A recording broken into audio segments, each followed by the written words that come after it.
आपल्या देशात सगळे पॉलिटिक्सवर बोलतात, गव्हर्नमेंटला ब्लेम करतात, इलेक्शन्सवरती ओपिनियन देतात. पण एक क्वेश्चन विचारला आहे का? जर एक चुकीचा नेता निवडला गेला तर त्याचा इफेक्ट 5 वर्ष नाही तर पूर्ण एक जनरेशनवरती होतो. आजचा यूथ स्टार्टअपमध्ये आहे, टेक्नॉलॉजीमध्ये आहे, इनोव्हेशनमध्ये आहे, पण आजचा यूथ पॉलिटिक्स पासून दूर का जातोय? Fresh concerns emerge over the future Policy pressures divides that experts as continue the to nation dominate balances global energy politics, goals with raising agricultural questions priorities. about unity. याच सगळ्या गोष्टीवर deep discussion करण्यासाठी आज आपल्यासोबत आहेत एक young leader who became one of the youngest corporate leader in the PCMC at just 21 year. So आज आपण बोलणार आहोत politics, leadership, development and future of India. So welcome to true podcast. आज आपल्यासोबत आहेत महाराष्ट्राचे उपमुख्यमंत्री एकनाथ शिंदे यांचे लाडके मिस्टर मेघराज लोखंडे.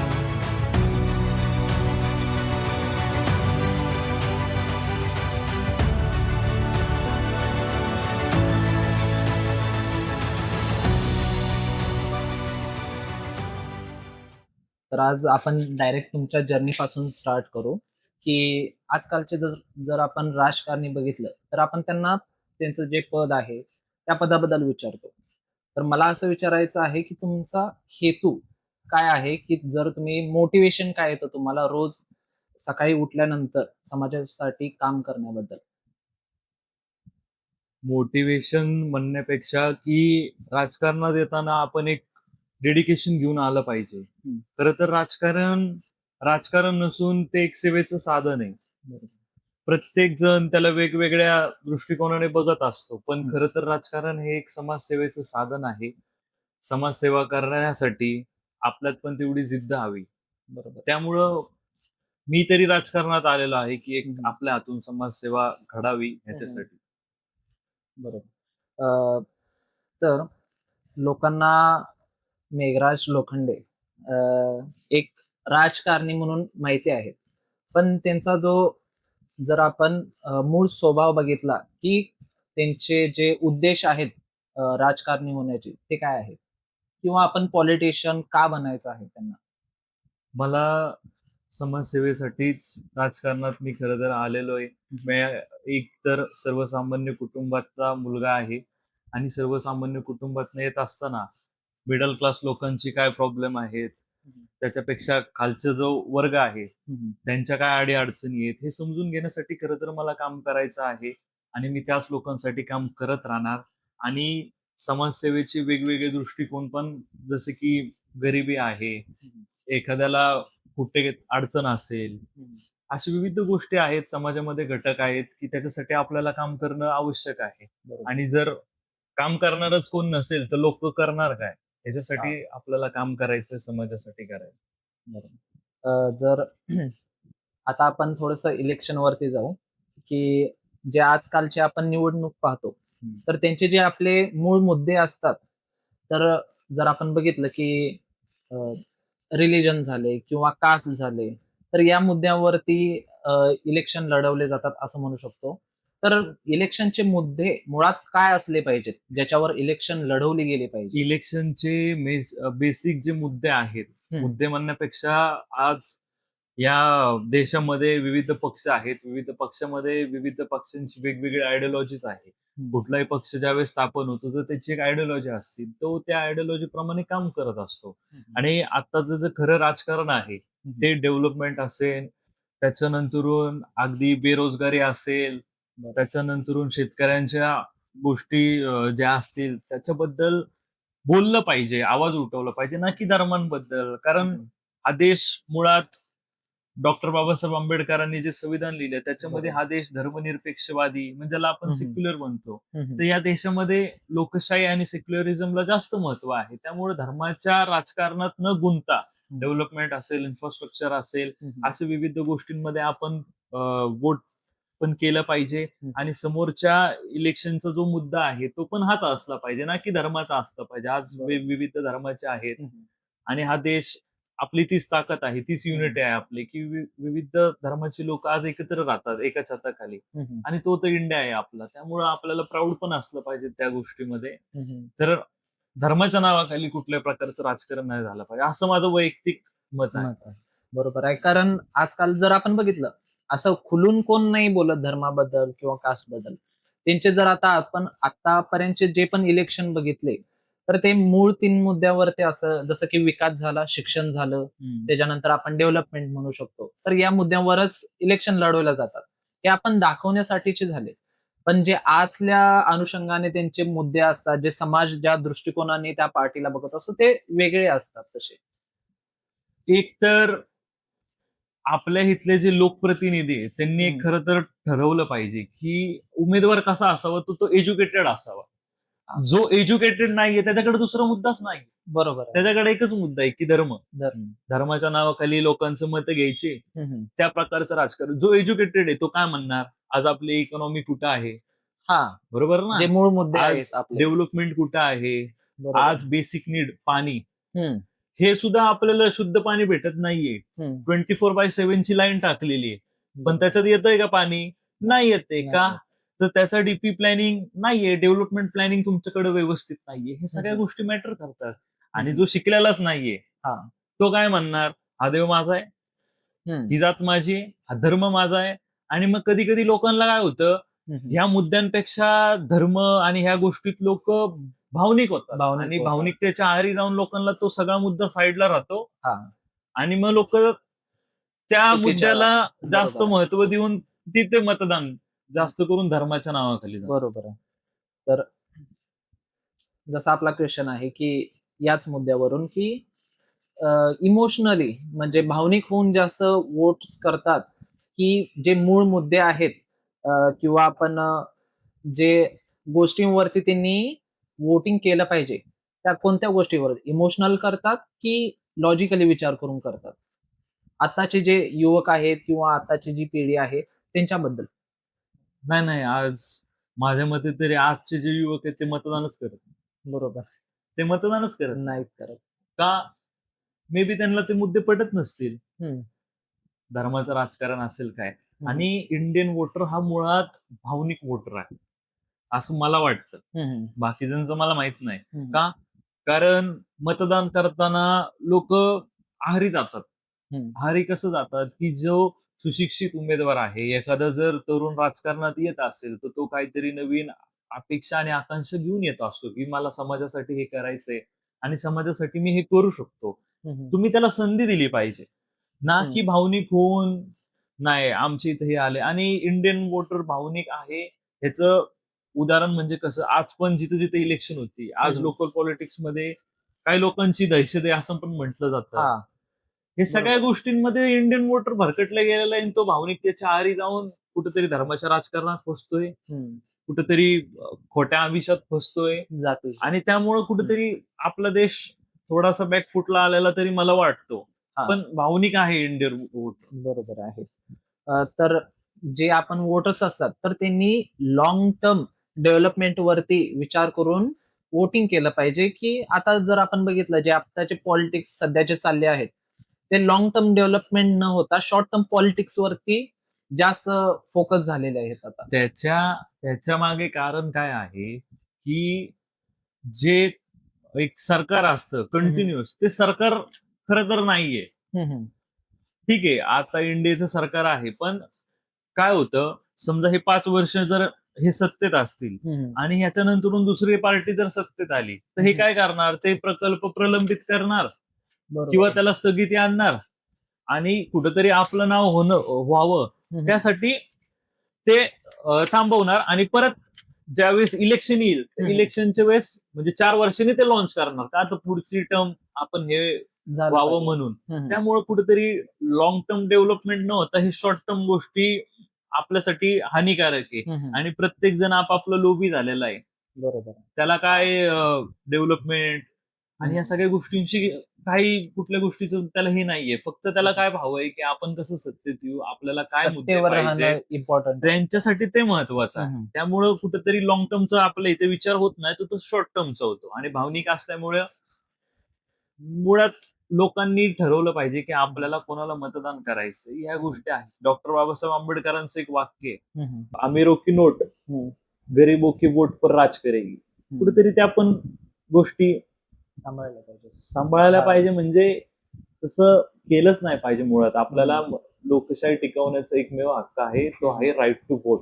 बरोबर आहे. मतदानाचा हक्क हा आपल्याला सगळ्यात पहिला दिलेला आहे. हम्म. तर तो बजावत असताना आपल्याला लोकांना भान राहिलं पाहिजे की आपण कोणाला मतदान केलं पाहिजे आणि कुठल्या प्रकारे केलं पाहिजे, असं मत आहे. जसं आता म्हटला तुम्ही की मतदानाचा अधिकार, पण आत्ताचे जे युवक पिढी आहेत त्यांना त्याचा इम्पॉर्टन्स समजत नाही की किती गरजेचं आहे त्यांचं वोट. ह्याला कारणीभूत एज्युकेशन सिस्टम पण आहे. एज्युकेशन सिस्टम कसं की एज्युकेशन मध्ये तुम्ही जर प्रॉपर लहान मुलांना एज्युकेशन दिलं, आज कितीतरी धडे असतील ह्याच्यामध्ये ह्या गोष्टी नाहीयेत. नाहीच साहेब, कोणत्याच सिलेबस. हा. बरोबर आहे. अजून पण काही कविता आहेत, गोष्टी आहेत, त्या नाही. मुलांना गरज कशाची आहे ते शिकवलं पाहिजे. खरं तर आज का नाही आपल्या पुस्तकामध्ये की आपला जो देश लोकशाहीवर चालतो, राईट टू वोट, ह्याचा अधिकार तुम्ही बजावला पाहिजे. ही गोष्टी नाहीयेत, हे धडे नाहीयेत. छत्रपती शिवाजी महाराजांच्या ज्या गोष्टी असतात, म्हणजे पाकिस्तानला महाराजांचा आदर्श घेऊन शिकवतात ते. बरोबर आहे. हा. आपल्या इथं काय आहे, आपले महाराज महाराष्ट्राचे असून आपल्या ह्याच्यातनं Syllabus पुस्तकांमधनं नाही. हळूहळू धडे कमी होत आहे. कमी होतात. ह्याला कोण कारणीभूत आहे? बरोबर मग ह्या आहे. सगळ्या Education गोष्टी system. असं नाही की एकाच घटकाची चूक आहे. ह्याला सगळे एक सायकल आहे शेवटी. ही एका हम्म. सायकलवरती सगळे डिपेंड आहेत.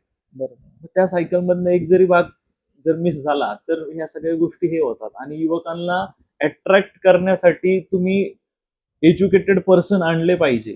आणि त्यांच्यातलं एकाला जर संधी दिली तर ते अट्रॅक्ट होणार. तर तुम्ही- पूर्ण सायकल क्रिएट तुम्ही 60 आणि 70 वर्षाच्या माणसाला जर निवडणुकीचं तिकीट देताय, बरोबर, त्याची विचारधारा वेगळी आहे. आणि आता जो जेनझी आहे मुळात, नवीन त्याची विचार करण्याची क्षमता वेगळी आहे. बरोबर. आज आधुनिक झालेले आहेत मुलं, आज मोबाईल वरती सगळ्या गोष्टी आहेत. पण तो 70-80 वर्षाचा माणूस मॅच करू शकत नाही ना. नाही. मग त्यामुळे युवकांनी पण राजकारणात आलं पाहिजे, तर युथ अट्रॅक्ट होईल आणि मतदानाचा अधिकार पण बजवेल, असं माझं बरोबर म्हणणं आहे. आता जसं बघितलं की आताचे जे इलेक्ट होऊन आलेले उमेदवार असतात, तर ते डेव्हलपमेंट कमी राहतं, त्यांची इमेज बिल्डिंग जास्त होते. इंस्टाग्राम असो किंवा बाकीच्या गोष्टींमध्ये, तर तिकडचं PR वरती जास्त फोकस करतात, ना की ऍक्च्युअल डेव्हलपमेंट वरती. मुळात ज्यांनी त्याला मतदान दिलंय ती लोक कारणीभूत आहेत. 5 वर्षांनी गोल्डन ऑपॉर्च्युनिटी येते.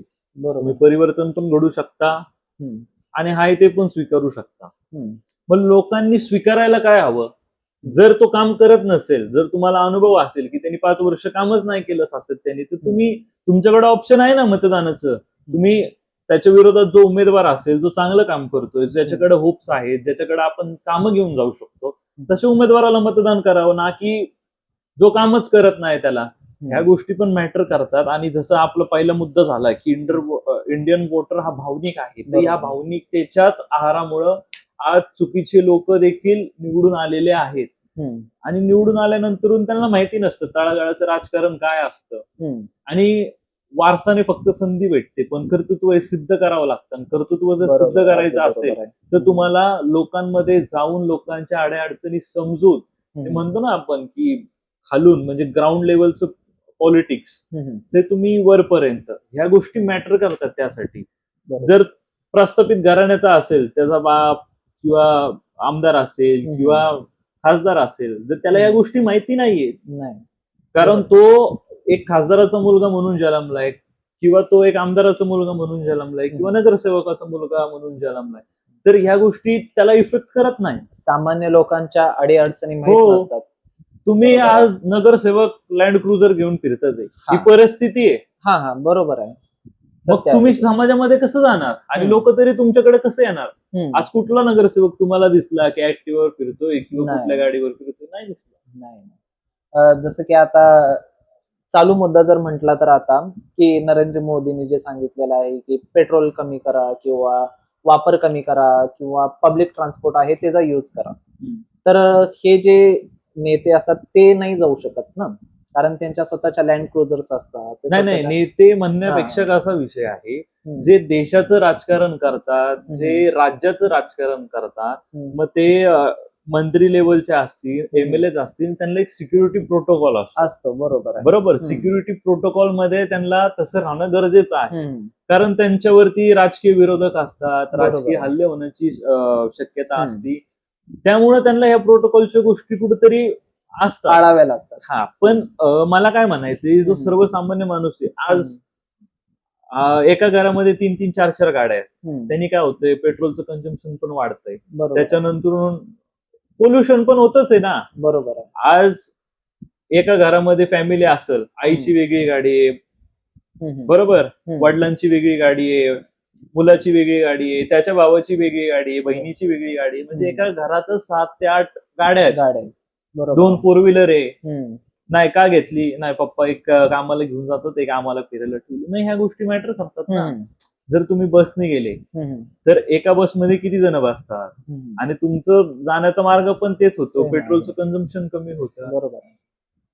निर्णय जो आदरणीय पंतप्रधानांनी घेतलेला आहे तो मला तरी कधी म्हणजे माझ्या दृष्टिकोनातून योग्य वाटतो, योग्य की हम्म. पेट्रोलचं कन्झम्पन कमी झालं पाहिजे. ऍक्च्युली सामान्य माणसाचा हा. जसं विचार आता बघितलं किंवा आपण कोविडमध्ये हा. ते एक लेअर आहे, ती लेअर पण वाढली होती. हम्म. म्हणजे पेट्रोल जसं कमी झालं आपलं युज करणं, हम्म. किंवा लॉकडाऊनमुळे ह्या गोष्टी मॅटर हम्म. करतात बरोबर. परिवाराला देखील. ऍक्च्युली सामान्य लोकांचा विचार कसा असतो की आम्ही जर पब्लिक ट्रान्सपोर्टनी जात आहोत तर ते नेते लोक आहेत त्यांनी पण जायला पाहिजे, पण त्यांना ते प्रोटोकॉल गोष्टी किंवा सिक्युरिटी या गोष्टीशी ते म्हणजे त्यांना माहित नसतात त्या गोष्टी. तर तो एक गॅप आहे थोडाफार त्यांच्यामध्ये, माहित नाहीये, इन्फॉर्मेशन नाहीये. नाही, ह्या गोष्टी पोहोचल्या पाहिजेत की हा. त्यांना तो प्रोटोकॉल फॉलो करावाच लागतो. बरोबर त्यांचं आहे. एक शेड्यूल असतं, हम्म. त्यानुसारच ते असतात. हम्म. आणि समाजासाठी हे त्याग आणि सॅक्रिफाईस असतं. शेड्यूल मध्ये त्यांना जे लिहिलेलं असेल, हम्म. 7 वाजल्यापासून ते संध्याकाळपर्यंत हे फिक्स असतं, हम्म. आणि त्याच्यात कुठेही बदल होत नाही. मग त्यांना फॅमिली टाइम पण कधी कधी देता येत नाही. नाही येत. तर बरोबर ह्या आहे. गोष्टी खऱ्या आहेत, आणि ते सत्य आहे की नाही, ते गोष्टी बोलून उगं काय उपयोग नाहीये. नाही. ते प्रोटोकॉल नाही मॅनेज होऊ शकत, बरोबर कारण आहे. त्याच्या मागचे कारण मी तुम्हाला सांगितलं. हम्म. तर तुमचं जे समाज कल्याणाचं जे काम चालू झालंय ते तुमची सुरुवात कशी झाली त्याच्या मागची? खरं तर मला कधी राजकारणात यायचंच नव्हतं. म्हणूनच तर मी म्हंटल की समाज कल्याणाची सुरुवात कधी झाली. माझे वडील हे पोलीस मध्ये होते, हम्म. आणि आई वकील असल्यामुळं एक समाजासाठी लढण्याची जिद्द आधीपासून होती. हम्म. कारण लहानपणापासून तेच बघत आलो की आपल्याला समाजासाठी काहीतरी लढायचंय. हम्म. म्हणजे आई वकील असल्यामुळं मला ते होतं की समाजासाठी भांडून लढून त्यांचे अधिकार त्यांना मिळवून द्यायचे, हम्म. आणि वडिलांकडनं की नाही, भेटलंच पाहिजे, असं ह्या सगळ्या बरोबर आहे. गोष्टींमुळं मला आधी एमपीएससी युपीएससी करायची होती, हम्म. आणि घरच्यांना पण तीच इच्छा होती की त्यांनी हे करावं. पण त्यानंतरून थोडस जसं मी माझ्या कॉलेज लाईफ मध्ये आलो, मग मी माझी पहिली निवडणूक लढवली. म्हणजे कॉलेजमधनं ह्या सगळ्या गोष्टी स्टार्ट झाल्या. स्टार्ट झाल्यानंतर माझ्या घरच्यांनी मला त्या गोष्टीमध्ये खूप सपोर्ट केला, की तुला जिथे जायचं तू जाऊ शकतो. असं नाहीये की तुला एमपीएससी द्यायची, कारण बरोबर. एमपीएससी युपीएससी सगळे देतात आहे, पण राजकारणामध्ये कधी येणार आपल्यासारखे युवक? हा पण प्रश्न मला खटकत होता. मग त्यानंतरून समाजसेवेतून माझ्या राजकीय जीवनाला खरं तर माझा जन्म झालेला आहे. हम्म. आणि त्यावेळी काम करताना आधी मी वॉर्डच्या अध्यक्षपासून ते आज शिवसेनेने जी मला संधी दिली, आदरणीय महाराष्ट्राचे लाडके उपमुख्यमंत्री एकनाथजी शिंदे साहेबांनी आज मला जिल्हा उपाध्यक्ष केलेलं आहे. तसेच या विश्वासाने मला पण एक बळ भेटत गेलं की आपण समाजासाठी काम करू शकतो, समाजासाठी काम करायचे. आणि याच्यामध्ये मी विविध कामं केली, आणि त्याच गोष्टी कुठेतरी मला असं वाटत गेले की नाही, आपल्याला अजून करायचंय समाजासाठी. आणि जसं जसं लोक पण माझ्याकडे काम घेऊन येतात, तर मला त्याच्यातून आणखी आनंद भेटतो की हा, आपण हे काम आपल्याकडनं झालेलं आहे. तर या गोष्टीतनं खरं तर राजकीय माझा प्रवास चालू झाला. बरोबर आहे. जसं तुम्ही आता डेली लाईफ मध्ये जे स्ट्रगल्स येतात तुम्हाला, की सामान्यांचे जे प्रॉब्लेम्स असतात, तर ते तुम्ही कसे सॉर्ट करता? राजकारणी माणसाचा एक निगेटिव्ह पॉइंट असतो की तो दुसऱ्यांचे प्रॉब्लेम सॉल्व्ह करू शकतो पण स्वतःचे नाही. कारण ज्याला राजकारणात यायचंय, ज्यांनी घरावरती तुळशीपत्र ठेवायचं आणि मग राजकारणात यायचं, कारण फॅमिलीला टाइम देता येत नाही, नाही देत. हे सगळ्या गोष्टी असतात. आणि समाजासाठी एक जी मागं पण मी सांगितलं की एक जिद्द लागती आणि काम करताना एक प्रॉपर डेडिकेशनने दिलं पाहिजे. आणि काही कामं असे असतात की काही होणारे असतात आणि काही होणारे नसतात. बरोबर आहे. पण काय होतं, आपण एकासाठी जर 99 कामं चांगले केली आणि एक जर त्याला म्हटलं ना की नाही होणार, तर ते कुठेतरी हा. त्यांना वाईट वाटतं त्या वाईट माणसाला वाटतं, की नाही बरोबर बाबा आता हे होऊ शकत नाही. पण ते काम कदाचित कायद्याच्या बाहेरचं असतं किंवा त्याला वेगळी तरतूद असते. ते होणारं नसतं. तर ते तिथंच थांबवलेलं पण बरं असतं, कारण त्यांनी त्याच्यामुळं ना आपल्याला अडचण, या सगळ्या गोष्टी असतात राजकारणामध्ये. बरोबर आहे. जसं आता बघितलं की बाकीचे जे सामान्य लोक बघितले तर त्यांचं जे 9 to 5 जॉब असतो किंवा साधारण काम वगैरे असतं, तर त्यांचं काम दिसून येतं किंवा ते त्यांचं काम झाल्यानंतर फॅमिलीला टाइम देऊ शकतात. पण जे एक समाजाचा जो नेता असतो, त्याचं जे सॅक्रिफाईस असतं ते लोकांना नाही दिसून येत. नाही, काही बरोबर. 9 to 5 जॉब वाल्यांचं अगदी एकदम चांगलं काम आहे. हं. आम्हाला कधी 12 वाजता फोन येतो, हां. पाणी नाही आलं तर 4 वाजता लोकं सांगतात पाणी नाही आलं. हं. ह्या जबाबदाऱ्या असतात आणि त्या जबाबदाऱ्यांमधनं आपण पळू शकत नाही आणि ते बॅक बॅक येऊ शकत नाही. एकदा जो माणूस राजकारणात गेलेला आहे तो परत कधी माघारी येऊ शकत नाही. नाही. त्याच्या भोवती तेच असतं. बरोबर. तीच गिनगिन. कोणाचं पाणी येत नाही, कधी कोणाच्या लाईटीचा प्रश्न असतो, कोणाच्या रोडचं काम असतं, कोणाचं ड्रेनेजचं काम असतं.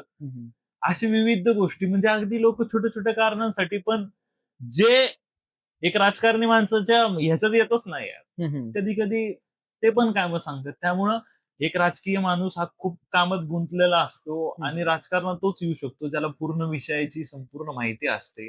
तो विविध गोष्टींचा वेगवेगळ्या पद्धतीने विचार करू शकतो. त्याला विविध गोष्टींमधलं नॉलेज पाहिजे. ह्या सगळ्या गोष्टी आहेत. बरोबर आहे. की नॉर्मल लोकांना त्या गोष्टी नसतात माहीत. माहितीच नसतात आणि लोकांना. फॅमिलीला पण तेवढा टाइम नाही देता येत. नाहीच देते टाइम. पूर्ण आज माझ्या घरी कितीतरी वेळा भांडणं होतात. वर्क मी लाईफ बॅलन्स दुसऱ्यांच्या कार्यक्रमाला जातो. हां. पण ज्यावेळेस मला माझ्या गावाला जायचं असतं किंवा मला माझ्या फॅमिली सोबत टाइम द्यायचा असतो, त्यावेळी मी नाही देऊ शकत. बरोबर आहे. काय होतं, आता रिसेंटलीच आमच्या गावची जत्रा होती. माझ्या आईला जायचं होतं. मामाने त्यांनी बोलवलेलं. पण आम्हाला नाही जाता आलं का तर मी तिथं दुसऱ्याला वेळ दिला होता, की मी येईल तुझ्या याला. कार्यक्रमासाठी. घरचे कशी मॅनेज करता येतात, पण बाहेरचे करता येत नाही. नाही. बरोबर आहे. त्यामुळं बरोबर आहे. जसं की आता पाहिलं आपण, की तुम्ही एक यंग आहात, यूथ आहात. तर आताचे जे जेन म्हणू आपण, तर ते जास्त पॉलिटिक्सकडे नाहीच वळत. कारण किंवा त्यांना इंटरेस्ट पण तेवढा नाहीच आहे. तर हा जो एक गॅप क्रिएट झालेला आहे, तर याला कसं कमी करता येईल किंवा हा कशामुळे गॅप क्रिएट झालेला आहे? हा जसं मी पहिले पण सांगितलं, हम्म. की एज्युकेशन मॅटर एज्युकेशनमध्ये. करतं. आणि एज्युकेशन मॅटर करत असताना आज आपण सगळं शिकलो. History, geography, science, science 1, science 2, maths 1, maths 2 सगळं शिकलो, सगळं. पण कधी तुम्हाला तरी तुमच्या शाळेत सांगितलं का हा देश धर्मनिरपेक्षवादी आहे, हा देश लोकशाहीवर चालतो, या देशाला स्वातंत्र्य मिळवण्यासाठी किती लोकांनी बलिदान दिलं, किती लोकांचा त्याग आहे, ह्या गोष्टी शिकवल्या का? नाही शिकवल्या. ह्या आपल्यालाच नाही शिकवल्या. आणि आता जी जी झेनझी पिढी आहे, त्यांना काही कशातच रस नाही. त्यांचं फक्त काय आहे की आपल्याला एज्युकेशन घ्यायचंय आणि पुढे काहीतरी व्हायचंय. जसं 9 to 5 जॉबचं आपलं मागचं बोलणं झालं. तर या गोष्टींमध्ये जास्त करून त्यांचं मे बी लक्ष असेल आणि तो गॅप फिल करण्यासाठी जसं तुम्ही विचारलं तर एक यंग चेहरा ज्याला समाजाबद्दल काहीतरी आहे. सगळे जेनझी असे नाहीयेत. काही जण आहेत की जे आता पण समाजसेवेमध्ये आहेत. काही जण एनजीओ मध्ये काम करतात. तर त्यांच्यातला एक जाऊन जर प्रतिनिधित्व करायला लागला आणि त्याच्या खांद्यावरती जर योग्य ते नेतृत्व दिलं तर नक्की जेनझी पण अट्रॅक्ट होतील पॉलिटिक्सला आणि एक युथ पॉलिटिशियन घडू शकतो. जसं नेपाळमध्ये झालं. नेपाळमध्ये किती चांगली गोष्ट झाली. एक जेनझी पंतप्रधान झालेलं आहे आणि ते असं कॉमन मॅन सारखं फिरतात. ही गोष्ट चांगली आहे. नेपाळ आपला बाजूचा देश आहे, पण हम्म. त्यांच्याकडनं पण शिकलं पाहिजे आपल्या युथने, की एक झेन्झी परिवर्तन घडू शकतो. आणि हम्म. आपण तर इथं मतदान पण करत नाहीये. म्हणजे हम्म. किती मोठा फरक आहे हे कळून येतंय. बरोबर. अ, जसं म्हटलं की सगळे जेनझी नसतात तसे, बरोबर आहे. तर आपल्या इथं जे आंदोलन वगैरे झालेले असतात, खूप मोठे आंदोलन वगैरे होतात, जेनझीचे आंदोलन वगैरे, जसं मध्ये दिल्लीमध्ये झालं वगैरे. तर त्याच्यामध्ये ही लोक जे मेन नेते वगैरे असतात, तर त्यांनी त्यांची गोष्ट ऐकून घेतली पाहिजे, किंवा थोडासा एक गॅप क्रिएट होतो त्याच्यामध्ये, की कनेक्शन होत नाही त्यांचं. तर ते कसं सॉल्व्ह केलं पाहिजे, की डायरेक्टली त्यांच्याशी कम्युनिकेट केलं पाहिजे, किंवा त्यांच्या ज्या गोष्टी आहेत त्या समजून घेतल्या पाहिजे. ह्याच्यामध्ये एकच प्रॉब्लेम येतो, हम्म. तो म्हणजे एज गॅप. हम्म. का? की जसं 60-70 वर्षाचा माणूस विचार करतोय, हा, तो बरोबर कुठेतरी आहे. त्याच्या मागे अनुभव असतील, त्याची एक संयमी माणूस असतो तो. हम्म. आणि राजकारणामध्ये असणाऱ्याला संयम भरपूर असतो, कारण हम्म. त्यांनी हार जीत सगळ्या गोष्टी बघितलेल्या बघितलं असतात, की असं. कसं रिॲक्ट व्हायचंय. आणि आजकाल कसं आहे, की ऍक्शनला रिॲक्शन तसं होत नाही. हम्म. तुम्ही ऍक्शनला रिॲक्शनच देणं पण हे नाहीये. संयम पण एक मोठं शस्त्र आहे, की त्याला तुम्ही कसं युज करायचं हे तुमच्या हातात आहे. हम्म. त्यामुळं एज गॅप खूप आज असं नाही की नेत्यांचंच ऐकत नाही किंवा आंदोलनामध्ये बाहेरच्यांचं ऐकत नाही. हम्म. आज त्या मुलांचं आणि त्यांच्या घरी पण थोडे वादविवाद आहेच. बरोबर आहे, हो. सगळीकडे आहे. आज हा. आमच्या इथली 5 वर्षाची मुलगी आहे, आमच्या इथे राहते. हम्म.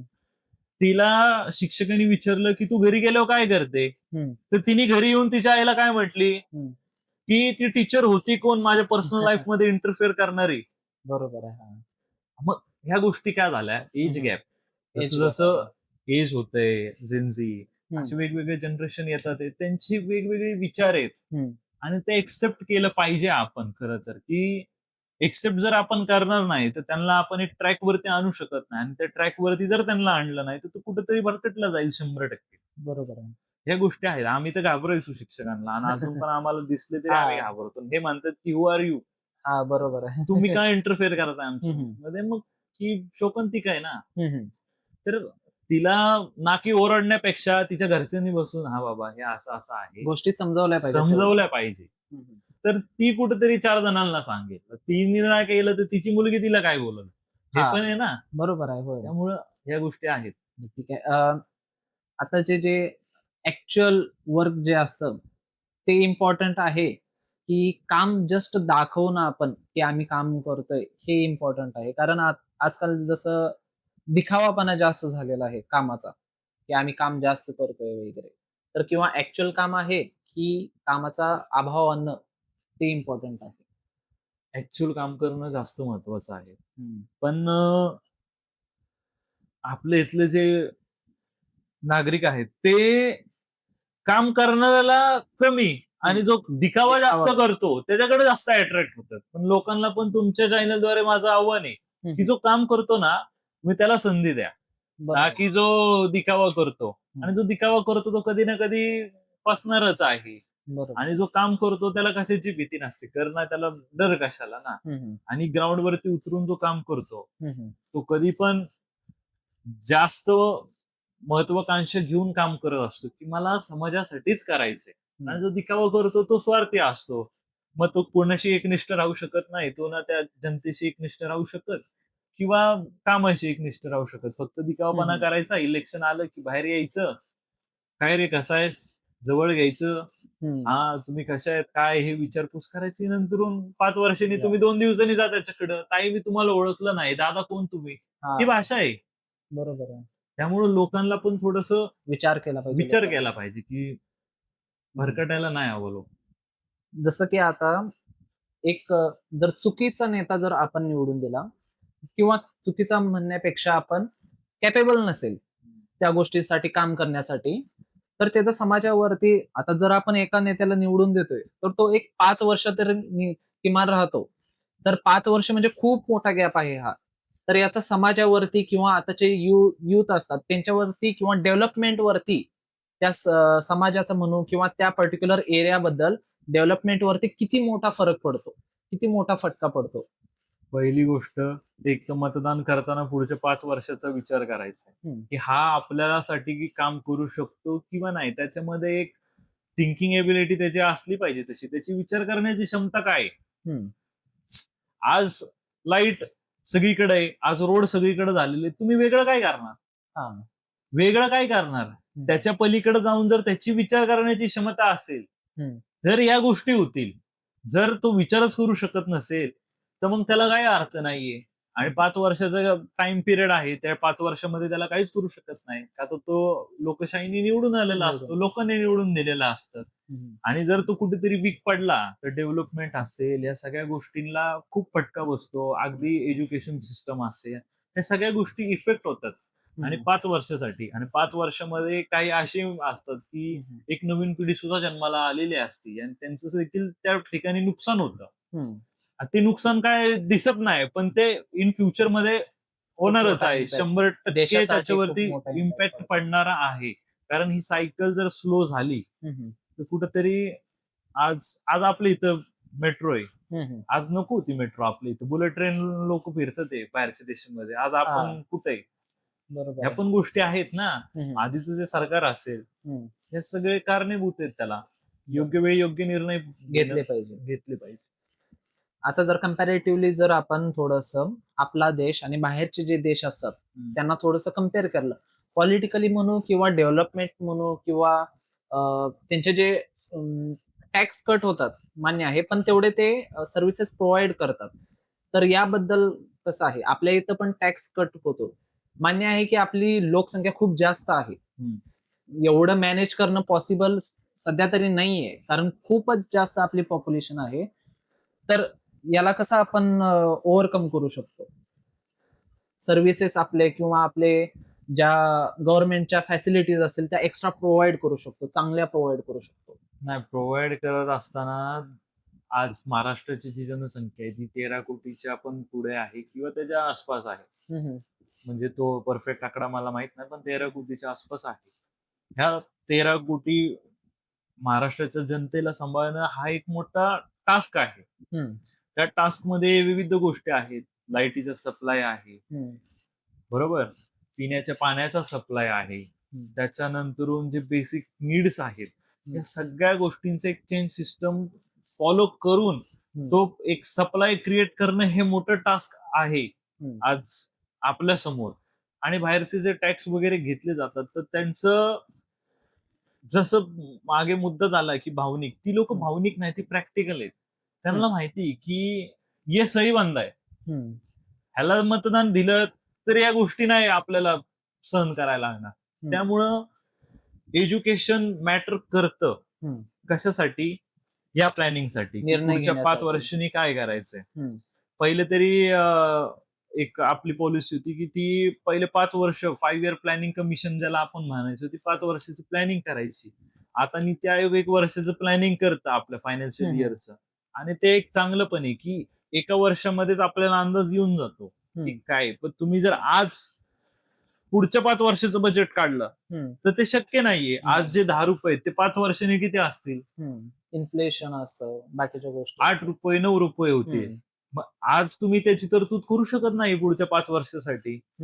मग त्यासाठी ह्या ज्या पॉलिसीज आणल्या गेल्या, ह्या गोष्टी आणि नवीन नवीन पॉलिसीज क्रिएट केल्या गेल्या, तर ह्याच्या मागे पण खूप सारे फायदे आहे आणि त्याचा इम्पॅक्ट लोकांवरती होतोय. आणि टॅक्सेशन आणि ह्या गोष्टींबद्दल बी इकॉनॉमिस्ट असल्यामुळं टॅक्सेशन लोकांकडनं घेतलं जातं, पण त्याच्यामध्ये लोकांना फॅसिलिटीज पुरवणं पण तेवढंच मोठा टास्क आहे. म्हणजे सरकारचं काय झालंय, आता जनसंख्या वाढत वाढत चालली आणि या सगळ्या गोष्टी प्रोव्हाइड करणं थोडस डिफिकल्ट आहेच. जसं गॅसचं झालं, आता गॅस भेटत नव्हता युद्धामुळे, तर या गोष्टी कुठेतरी मिसमॅच होतात ते. पण होतील त्या पण नीट. बरोबर.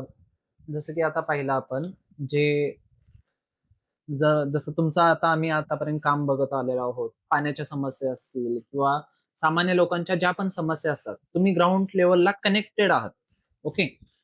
जे आताचे जे पोझिशन वरती नेते असतात किंवा राजकारणी लोक असतात, तर ते एसी रूम मध्ये बसून जस्ट डॉक्युमेंट्स बघून निर्णय घेतात.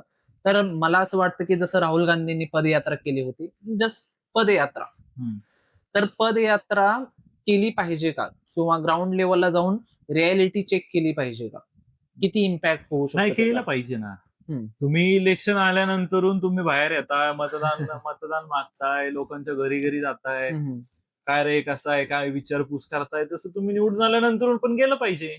मग ते 3 महिन्यातून एक असेल किंवा 6 महिन्यातून एकदा किंवा वर्षातून 2 वेळा, असं तुमचं जे काय असेल मला तसा टाइम भेटेल. कारण एकदा पद आल्यानंतर माणसाची जबाबदारी वाढते, हे साहजिक आहे. आधी माणूस फ्री असतो, पण जसं तो निवडून येतो किंवा त्याच्यावरती एक जबाबदारीचं काम भेटतं, तर तो जबाबदारीमध्ये खूप गुंतला जातो. पण तिथून त्याने टाइम काढून इलेक्शनला कसा टाइम काढतात कॅम्पेनिंगसाठी, मग तसा टाइम काढला पाहिजे, लोकांच्या अडचणी विचारल्या पाहिजे आणि त्याच्यावरती आपण लोकप्रतिनिधी म्हणून काय करू शकतो, लोकांचा आवाज म्हणून आपण एक पार्लमेंटमध्ये जाऊ शकतो, विधानसभेत जाऊ शकतो, महानगरपालिकेमध्ये जाऊ शकतो. त्यांच्यासाठी जर आपल्याला आवाज उचलता येत नसेल तर मग आपल्या ह्याला काहीच अर्थ नाहीये, मग ते पद नसलेलं बरं. मग त्यामुळं लोकांशी कनेक्ट असणं गरजेचं आहे. आणि आज कनेक्ट का नाहीये, जसं मी सांगितलं की लोक जातात, आज नगरसेवक असेल कुणी असेल XYZ, त्यांच्या गाड्याच 2-2, 3-3 कोटीच्या आहेत. बरोबर नॉर्मल रस्त्यावर खड्डे आहेत, त्यांना कधी जाणवत नाही, गाडी भारी असते ना. बरोबर आहे. त्यामुळं लोकांची मूलभूत गरजा देखील आज माहिती नाहीयेत लोकप्रतिनिधींना, ह्या गोष्टी बरोबर नाहीयेत. पदयात्रा आणि केली touch असलं पाहिजे. पदयात्रा गेली पाहिजे. तुम्ही वॉर्ड मध्ये फिरून या किंवा एका एरियाची तुम्ही मिटिंग लावू शकता. जरी तुम्हाला पदयात्रा नसेल करायची, तुम्ही जनता दरबार घेऊ शकता. बरोबर आहे. मी महिन्यातून एकदा तरी जनता दरबार घेत असतो.